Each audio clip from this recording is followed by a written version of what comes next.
Welcome to Early Intervention Matters, the podcast that helps parents, teachers, and health professionals understand the diagnosis, treatment, care, and support of children with autism, ADHD, Tourette's, and other neurodevelopmental challenges. Your host, Dr. Inyang Takon, is a consultant neurodevelopment pediatrician, and she will provide insight through interviews, answering questions, and breaking down complicated topics. By sharing stories from parents and professionals in the field, we hope to make sense of what can be an overwhelming topic. Early intervention is crucial with children with developmental difficulties. Yes, early intervention matters. And now, here's your host, Dr. Inyang Takon. Hello, good evening, everybody. You're welcome to Early Intervention Matters podcast. And this is a platform where we meet to discuss topics related to neurodiversity. And this podcast is available to everyone, really: parents, carers, professionals, members of the public. So we're really pleased today to have a lovely guest. We're really pleased that she's come to join us and share her story, which I'm sure many of us will be very eager to listen to because it's one of the challenges we face every day. So I'm Dr. Inyang Takon. I'm consultant neurodevelopmental pediatrician and host of Early Intervention Matters podcast. So I'm so happy to welcome April with us, and I'm going to allow April to introduce herself. She's joining us all the way from the United States, and we're really pleased to have her. So you're welcome, April. Thank you so much for joining us today. Thank you so much for inviting me because it's a very needed topic that gets overlooked. Yeah. So thank you. Can you introduce yourself to our audience? Sure.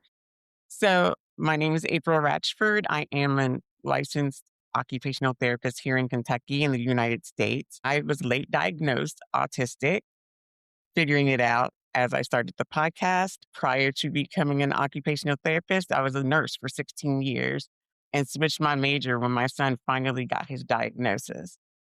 My entire family is autistic. My sister is an autistic outie. Her son is autistic.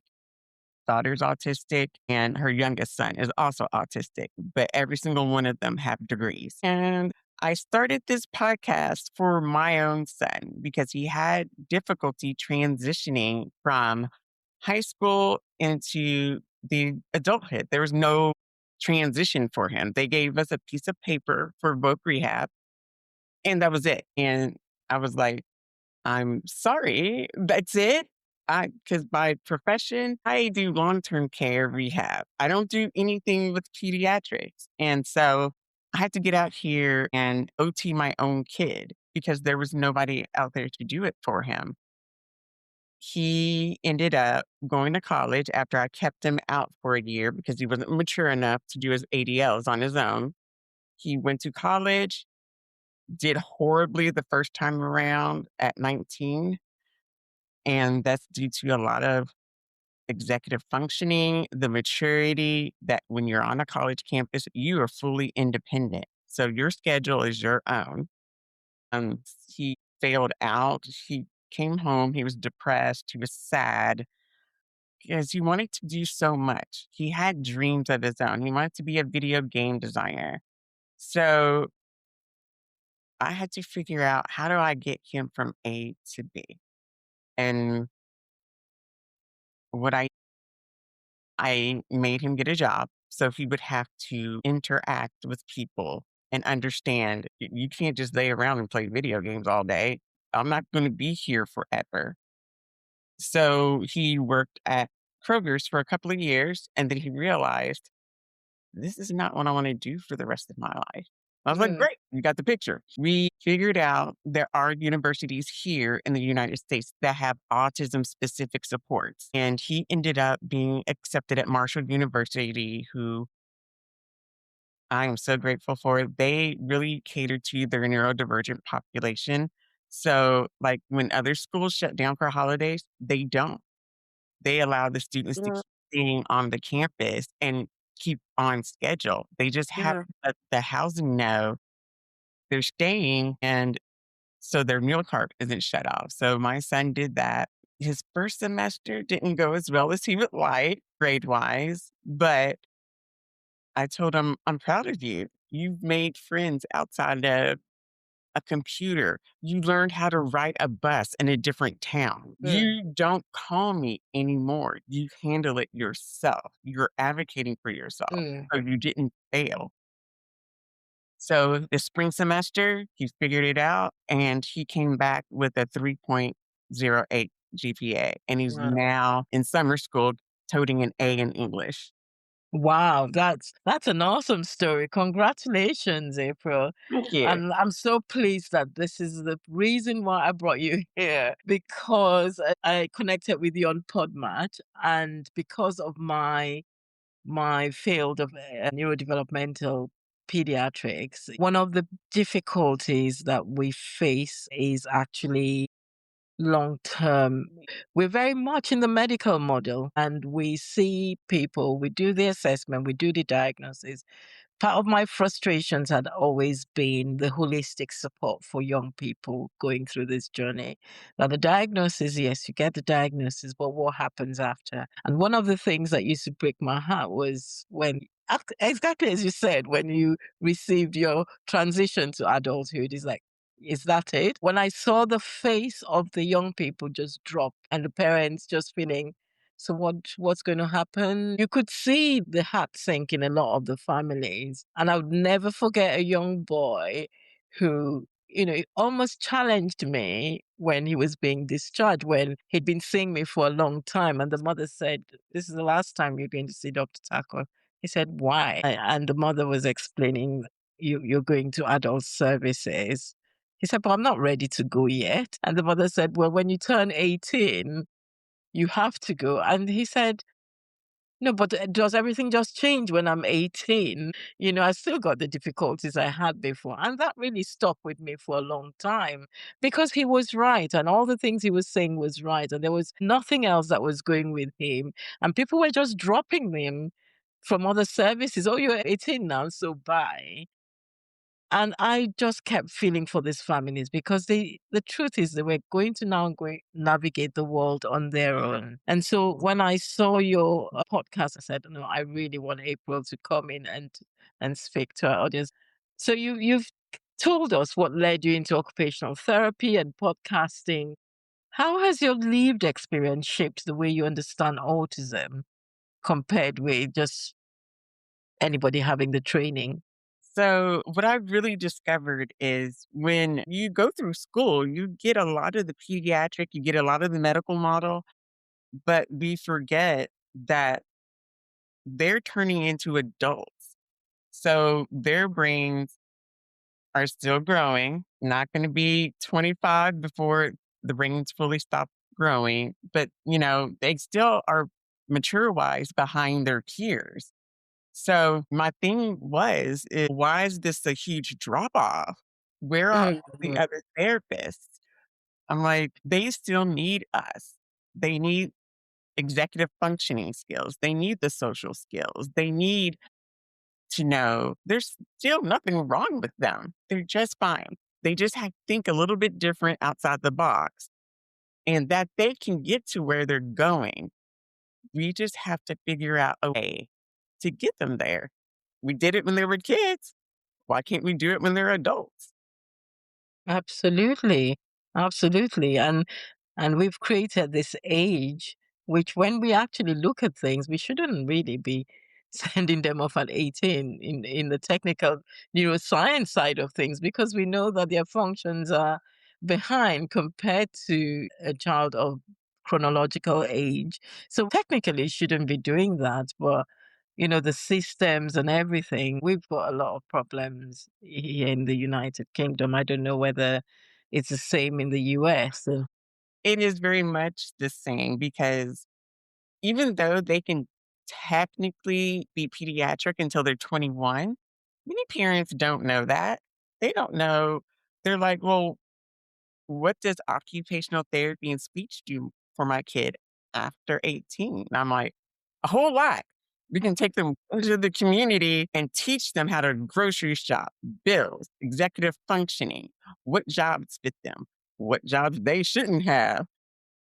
Get them out of the house so they know there's a whole world out Yeah, there besides the computer. absolutely. And that's what happens. They now get stuck on the computer. And I like the way you got your son out to go and face the realities of life and start with a job first. And through that, he was motivated to say, I want something more. But if you hadn't exposed him to that, he wouldn't have had that opportunity. He would be at home on the video game. I was like, so listen, I'm going to die one day. What are you going to do? These are things the kids don't think about. I'm not going to be on this planet and nobody's going to take care of you. Would you like to live in a nursing home? Because that's where this is heading. And he's like, you mean that place you work in? I was like, absolutely. He's like, I don't want to live there. Well, we have to make some changes. Yeah. With your podcast, you focus on realities of autistic adulthood, and that's brilliant. It's really good. What are the biggest gaps that you see how autism is discussed in childhood and what autistic adults experience later in life? What are the gaps? What people don't understand is they are going to have to face mental health challenges. They're going to feel awkward. But here's the other thing, some of them are 21. So that means they can drink. And when you start drinking, you're like, hey, I feel a little bit better about myself. My personality is great. Then we go into a whole new diatribe of something else. And it could be food, it could be TV. So we have to start teaching them, listen, the things that worked for you as a kid is not going to work for you as an adult. You have to have different coping mechanisms because you are no longer the kid. You've got to manage your own nervous system. You've got to figure out, what do I need to keep me on even keel so I'm not loping out everywhere? What services do I need to help me feel good about myself? Because mental health is a big thing. They just don't have autism. Some of them have ADHD. Some of them have depression. Some still have anxiety. Some have schizophrenia. They still need those services.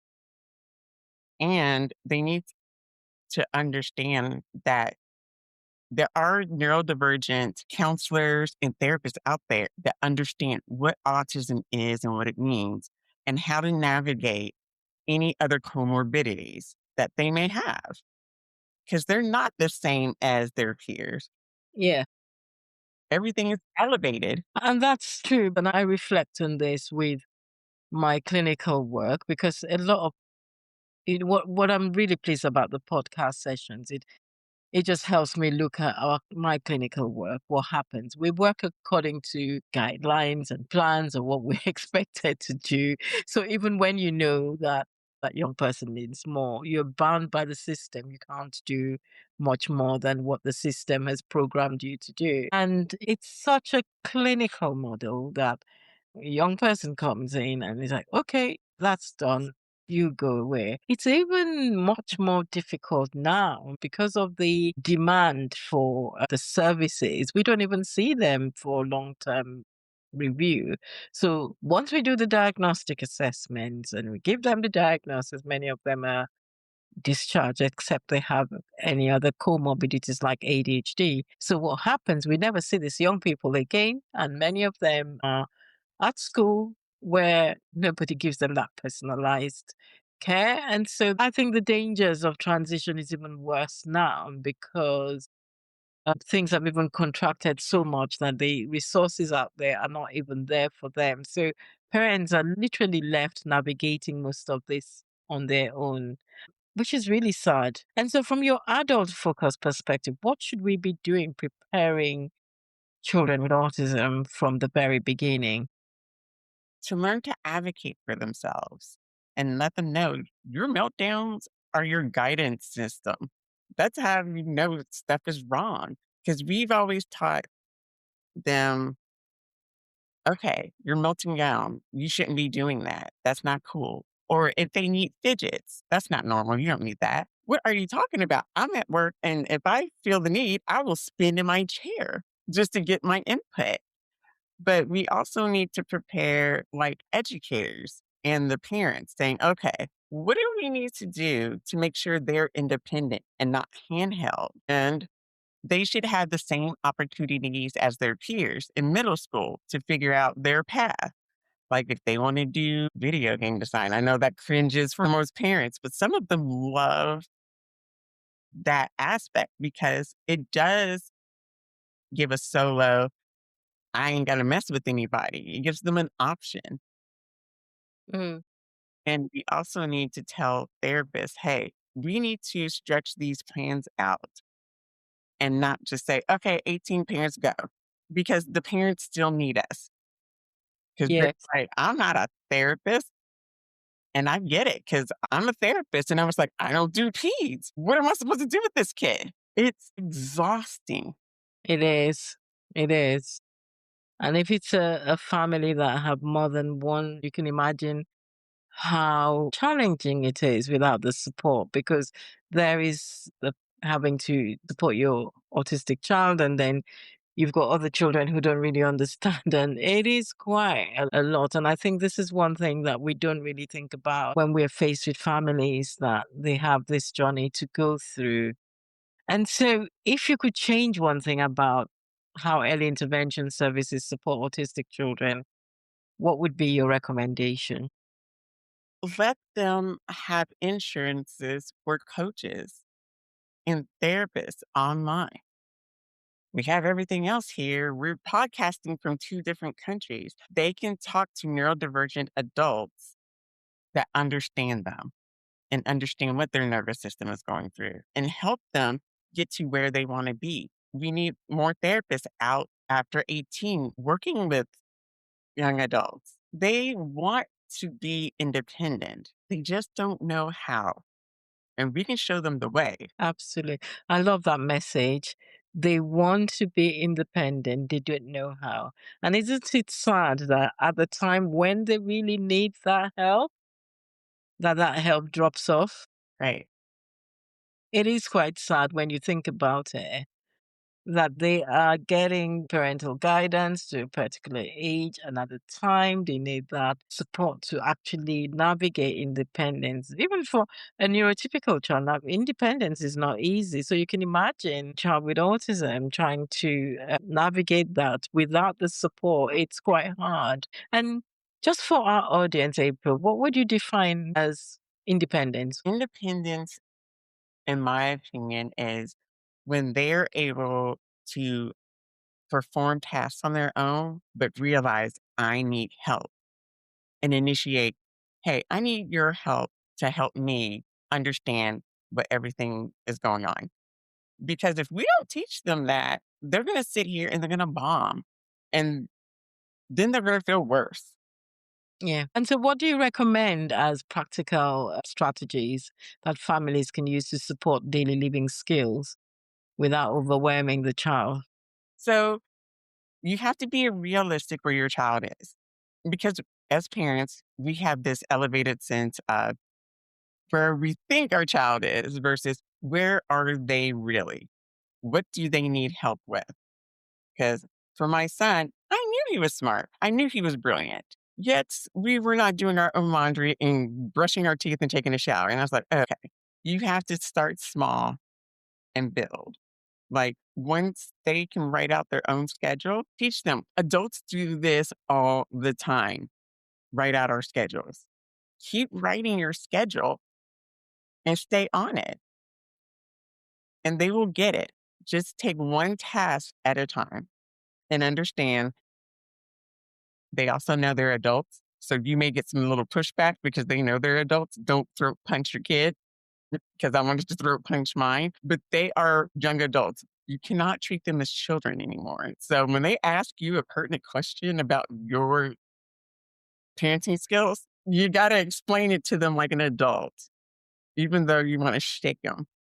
Treat them as adults and respect them. Yeah. And they will get it. They will be like, I think I do some things. And don't feel like you have to rush them out of your house. That is like the thing we have taught in Western society, 18, bye. But my 27-year-old nephew is still living with my sister. And my sister's fine with it. He pays rent and he chills out. You don't have to kick them out. You don't have to follow anybody's rules. There was no rule. I don't know why we made the rule 18, get out. But if they have your support, they will get there. It's challenging, especially when you have multiple children, because some of them may still be in school Yeah. and you're exhausted. And I'm going to tell you a secret. Kids listen to other kids. Yeah. So get them involved, because if they feel isolated and they're like, well, he's getting all the attention because it's a thing. The other kids feel like they're just in darkness. Get them involved. Say, hey, why don't you help your brother do laundry? Show him how to do it so he can understand how to do it. And sometimes that really works, because not only are you helping your autistic child, you're making your other children feel like they have a purpose. The And purpose. Yeah. sitting Yeah. here on the sidelines and, oh, mom's going to just see me when she's done. Yeah. That's so true. Thank you so much. You talk about trauma informed and neurodivergent safe conversations. What does this mean in practice? So we've always been taught trauma is this big thing, like something horrible, like assault or death. Well, they're little traumas and they carry, m- especially when they get bullied, they carry that. That's a trauma. Yes. Somebody yells at them and tells them they're stupid. That's a trauma. Yes. Every time they get hit, even though you didn't mean it, you were just doing it because they've done something that they shouldn't do, trauma. So just because you haven't seen this huge issue, it's many issues that build up over time. And if they can't get over those issues, that's when they need trauma informed therapists the most. Yes. They won't succeed without dealing with the trauma first. Yeah. That's very true. And yes, I recently had a young person who started having a lot more difficulties in terms of emotional and mentally. And the mother was saying that she noticed a change around the time she'd had a lot of bereavement. He was very close to his nan, and then nan passed away, and then he's had a lot of trauma from that. But apart from that, she believes part of the trauma came from the school that he had been in, and the way that eventually he had to be taken out of school because things were being much more difficult. And now and again, he would wake up in the night and begin to repeat some words, but he couldn't actually say what specifically had happened. Rather, he would sometimes say sibling had, hit him and all that, which they hadn't. So there's been some trauma there that this young person is processing and has not been able to move from it. And it's quite sad because then you think, do people really realize that when we say these things to them or do these things, that it does stick for a long time? I don't think people realize that. They think, oh, they're adults. They just forgot it. I'm like, that's not how that works for autistic people. We carry that in our nervous system. It doesn't go away. My son remembers trauma all the way back to elementary school. And he's 24 now. And he can say who it was, the date. And I'm like, you're still holding on to that. I think you need to drop it. He said, I'm seeing my therapist on campus. I'm like, well, that's a good thing. But I don't think we realized that Yeah, that carries. And that's one thing I think we failed them, is that we didn't realize these things carry with them. They just don't forget. We shouldn't brush it to the side.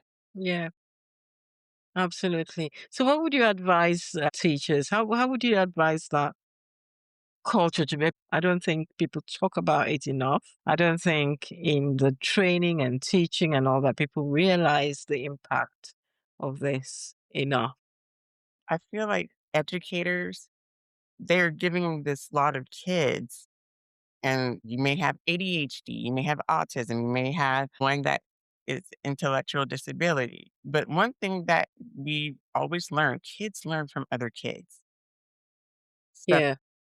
if you don't single out the one kid and you make them do whatever it is as a class, that totally normalizes it.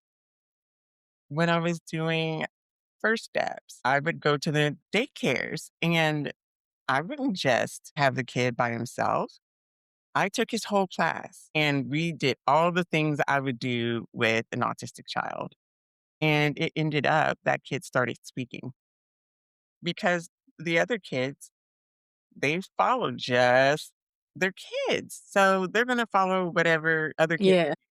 So we can just get educators to understand, hey, if you have a plan from the occupational therapist or the occupational therapist is coming to the classroom, have them address the class because they don't get enough movement. They don't get enough time outside. And you'll see some changes in behaviors. And sometimes you just have to explain to kids, hey, everybody's nervous system is different. How do you feel today? Make them feel like individual people and bring them together. Don't separate them out. That's so powerful and such great advice. And I just hope our audience are listening because these are conversations that people don't tend to have about how much this is so important and the lasting impact that it can have on the young person. And when I see young people, many of them have refused to leave the house, many of them have dropped out of school. Yes. And you just think, what is the outcome? Outcomes can always be changed. We just have to understand that not everything is going to fit our autistic kid, right? It's not going to just fit, but they can still thrive and they can still be independent. We just see it as a different way. Mm, So it may not be he can live by himself and pay the bills. mm, It may be he can live by himself because he can do all his ADLs and go to his job, but you have to pay the bills so he doesn't get overwhelmed. mm, And you can set up like trust for those kids for after you're gone. So that continues and they can continue to be individuals and individual adults. Some kids, they just don't want to leave home. They like home. Home is safe. mm. Don't feel like you have to throw them out. Let them be an adult in your house. I mean, does it go? Exactly. Exactly. And like you said, there's just this rush to say, oh no, they have to go and live independently. Why? If that's not what they're really pushing out for, they can be independent and still live in your house. You don't have to set that magic cutoff age for them to go away. From your conversations, there needs to be more emphasis on making sure people with autism are thriving. And in terms of parents, what should parents begin to do in terms of advocating for their child? Because there are barriers, lots of barriers in society. We've talked about some of that. Yeah, and it's tough for the parents because they know their kid better than we do. I would say if they're in school and they have occupational therapists, you demand that therapist to prep him. This is what's going to happen once you're finished with school. What do you want? Give them the choice. Therapists need to teach them, okay, you need to advocate for yourself. How would you advocate if your parents weren't there? Parents do enough at home and they're stressed out, they're like PTSD because, your phone's right there and you're like, there's a phone ringing. What happened now? It's our duty as therapists to get them ready and transition and explain what transition means. Because I think a lot of them, they're just going through school and then 18 happens and they're like, wait, what? We need to teach them earlier, younger. Say, listen, things are not always going to be the way they are now and start watching what they love and what they like to do because that could be a career for them. So just because they love anime, that's their thing. Well, how do you know they can't create anime? How do you know they can't write it? Mm. Create those pathways for them. Here in America, there is a company called Aspire Tech that offers free CIT classes for autistic students online. So if they love computers and they like taking stuff apart or they're like data analysis, they can do that. Those programs are out there. We just have to get them out there so parents don't feel like, well, what's he going to do? They can do a lot of things. Yeah, that's one of question I hear a lot from families, and which is usually heartbreaking. And exactly what you said, I say to them, "What's his interest? What is the thing that he likes doing?" Then let's begin to see how you can build pathways for them around that, because that conversation usually comes in such a late time for families because they're only beginning to think about it way down the road. And some of them will say, "Well, I never really thought about that." I've heard that many times. I never really thought about that. What do you advise? When should they start thinking about this? The day they're born. If I had known this was going to happen at 18, I would have done things differently. I would have prepped, I would have pushed. I would have been like, okay, kid, you're in middle school. What do you want to do? Well, I don't know what I want to do. Well, what do you like? And go from there. Have them come into their IEP meetings because most of the time they don't come in until they're much older. I'm like, well, that's a little late. Get them in sooner so they understand who these people are, why they're there, and let them have their voice. Because to them, everybody else is planning their future. And that's what they think. But they should be planning their own future. So let them go in and do what they want. Will it change? Absolutely. How many times have you changed your majors in college? Like, they're going to change. Yeah. As long as they're part of the process, you will get a much better outcome. And I like what you said. You should start thinking about it from the moment they're born and start about it longitudinally and things because it just comes up on them without them thinking about it. So, how are things with your son now? He's doing well. He is, I'm quite proud of him because he used to feel like, Mom, I failed out of school twice. And I looked at him, I said, I did it 5 times before I got it right. You're way ahead. You're doing fine. But he's in school, he's navigating, he's learning to manage money and a credit card. He learned that the hard way when I yelled at him. I'm like, you can't DoorDash. Mommy's paying for this. But he's learning to manage his time between I've got class. Okay, I have downtime. Maybe I can play on my laptop for like an hour just to decompress. He showers every day. The only time I ever hear from him is if he's having trouble with his financial aid. And that's a confusing process in itself. And I'm fine with that. But other than that, I don't hear from him. He's out doing whatever he wants to do. He's had friends that had cars because he doesn't drive. He's not interested. And I'm like, fine, find a city that has public transportation. But he's learning to interact with people and have real friendships and learn what it means to be a part of something other than yourself. Because Yeah. major is computer science and engineering. And that means engineers, computer students, they have one building and they're just one big group. And so he's learning to be a part of the group. That's amazing. You must be very proud of him. I Yeah. am very proud of him. Was it easy? Absolutely not, because I didn't think he would make it to 18. I'm not saying they're not going to be challenging. Lord knows that boy was, but they will get there. I promise they will get there. He's Yeah. 24. I'm like, we're at that 25 peak. That's great. For you, as an adult with autism, do you get that support from work and? Lord, no. I was born in 76. So for late diagnosed people as old as I am, they didn't understand what that was. Like, I used to have terrible anxiety speaking in front of people that it would give me ulcers. And the doctor's like, she just has extra acid. We'll just give her some Tums. And I was like, what kid has that much anxiety that their stomach lining is bad? But I've come to realize that if I had been diagnosed high functioning autism, it would just be a label. And then that would just hold me back.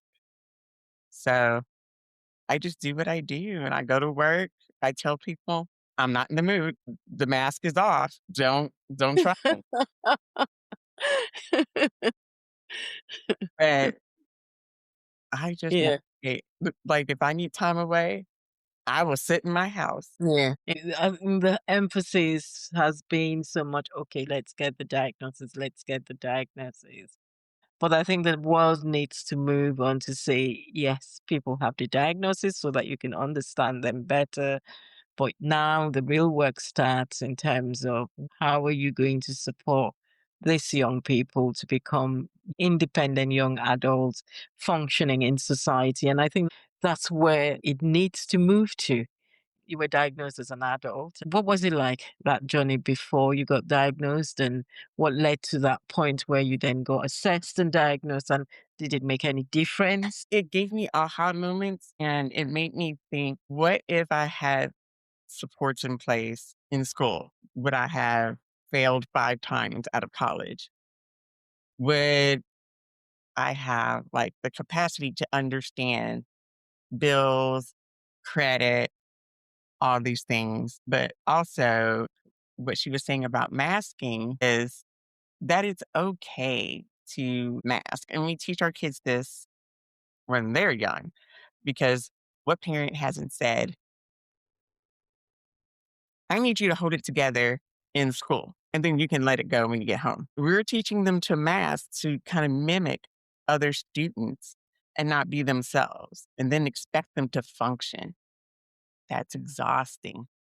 Like, as an occupational therapist, I have to be professional. I have to say things professionally, explain things to parents who get on my nerves or to patients that get on my nerves. And then when I get home, it's verbal diarrhea because I'm home. Yeah. But we have to understand the kids are masking at school, they may mask at their jobs. We need to make home safe that they can be themselves. And that's what I learned with my kid as an autistic adult. He was masking in school, but when he got home, he was just hyper weird little kid. And I was fine with that. I just needed him to hold it together in school.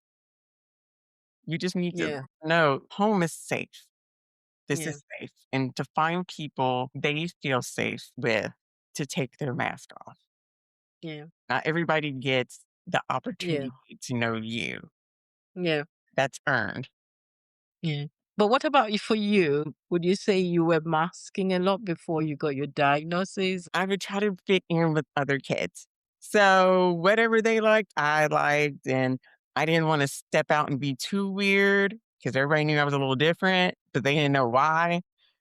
I didn't know why. But I would just mimic things just so I could fit in, so I wouldn't stand out. And I didn't realize how exhausting that was because every day from school, even in high school, I would have to take a nap for like 2 hours. And I didn't understand why. I was like, I don't understand why I have to nap. My mom was like, I don't understand why you take a nap either. But it's because I was masking all day. And then once I got into being a professional, because as an occupational therapist, you think, okay, eventually I'll be a director of rehab, I'll run my own team. I crashed and burned at that. Blech.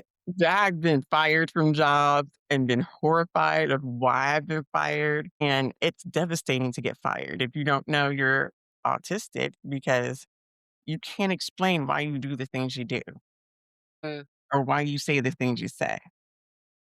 Mm. So if anybody's gotten fired from a job, it's okay. I've been fired from two. Mm. Wow.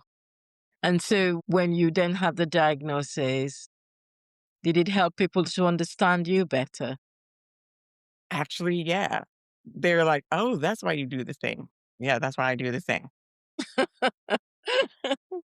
That's why I have verbal diarrhea when I'm extremely tired. Or if I didn't take my meds that day, I'll let people know. Yeah. Thank you for sharing that with us. So it just helps to appreciate this from the perspective of someone with that lived experience to actually understand what it feels like. And that would also help us understand what our children are going through on a daily basis. And like you said, you've actually said it's spot on. Many parents will tell their children as they walk out of the door, hold it together, make sure you do this. Parents give their children several don'ts and don'ts and don'ts as they're getting into school. Just imagine that child just struggling through the day, not being their usual self, but trying to remember all those things that you've told them not to do.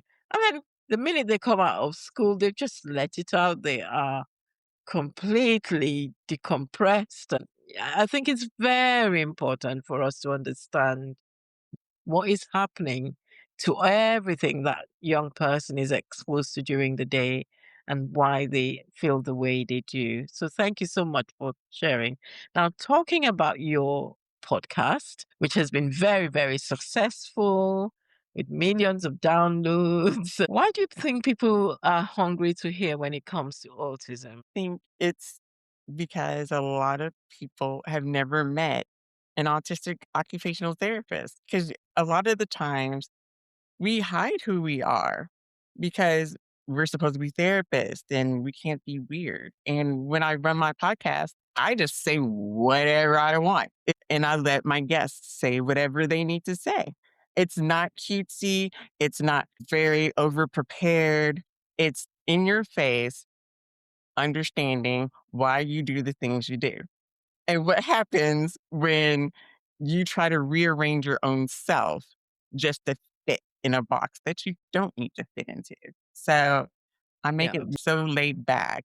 And I always have my son in mind when I do my podcast. I'm like, would he listen to this? And I'm like, yeah, he might listen to this episode. So that's how I run it. How would my son take this podcast? Well done. I've listened to some of the episodes. I've found them really, really good. And you are doing such a great job with the advocacy that you're doing because people need to hear this and people need to hear it from people who actually live it and people who have been on that journey. Because as you know, we're in the area of a lot of people can go online and say things that they don't really know about. Right. There's a flurry of that out there, and people get confusing messages. So it's good to have an authentic voice like yours, April, because you are doing something really great for the community, for everyone. And families feel empowered because it's not going to be another person just talking about something they know nothing about. You have walked this journey, you have gone through it, and you're very frank and honest with it.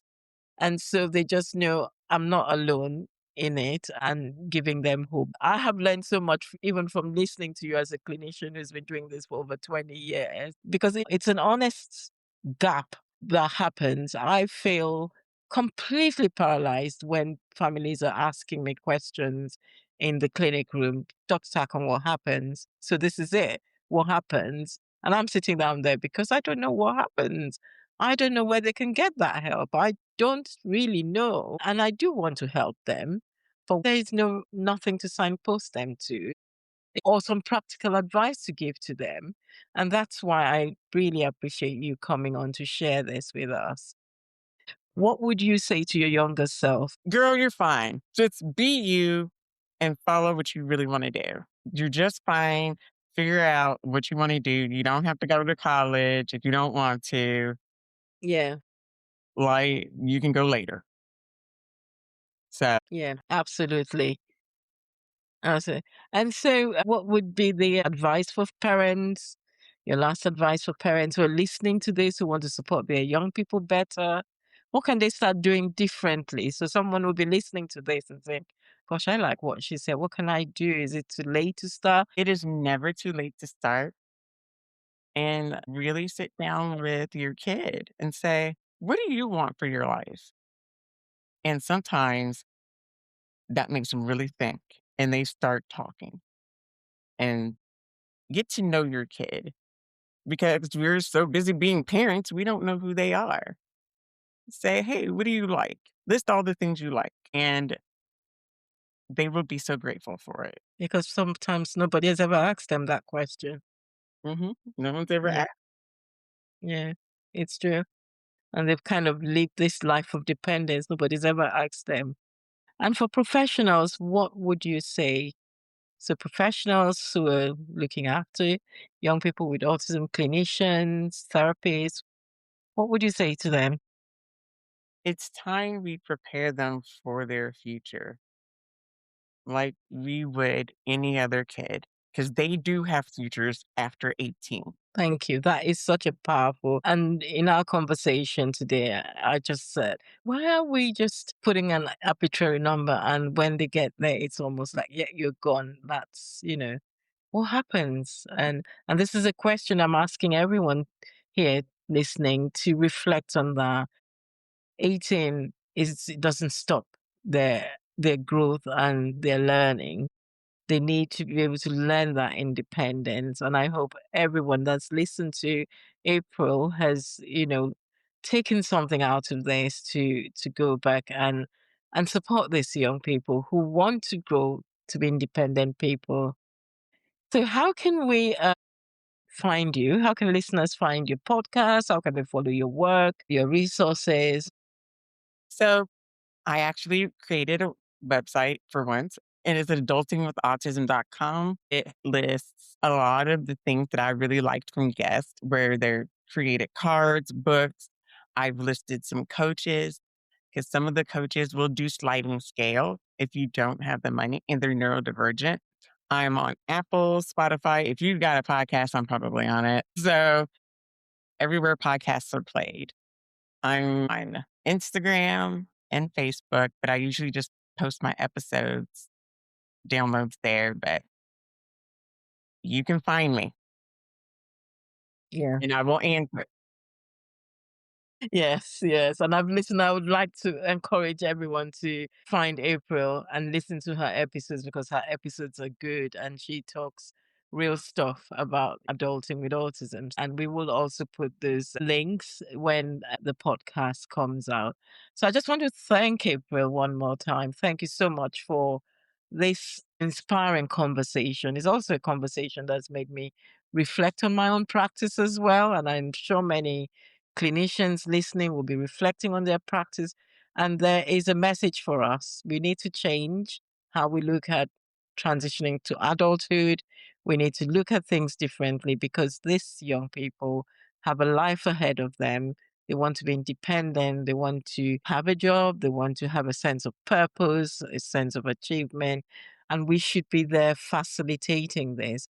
And we shouldn't wait until that time when they're crossing to 18. We should actually start earlier because the narrative will change. And so thank you so much, April, for sharing this powerful message with us today. We're so grateful and we look forward to having you back again at some point in the future. We absolutely enjoyed this. Yeah. Thank you. Thank you so much Yeah. for having me. And yeah. As we always say, early intervention leads to better outcome. And early intervention can only be achieved by early diagnosis. So thank you for listening into the series today. I know some of the things we've talked about today would probably have generated some questions or need to seek clarification. So I'm happy to take questions and I'll invite you to send your questions to eim@drtakon.com. Thank you for listening in.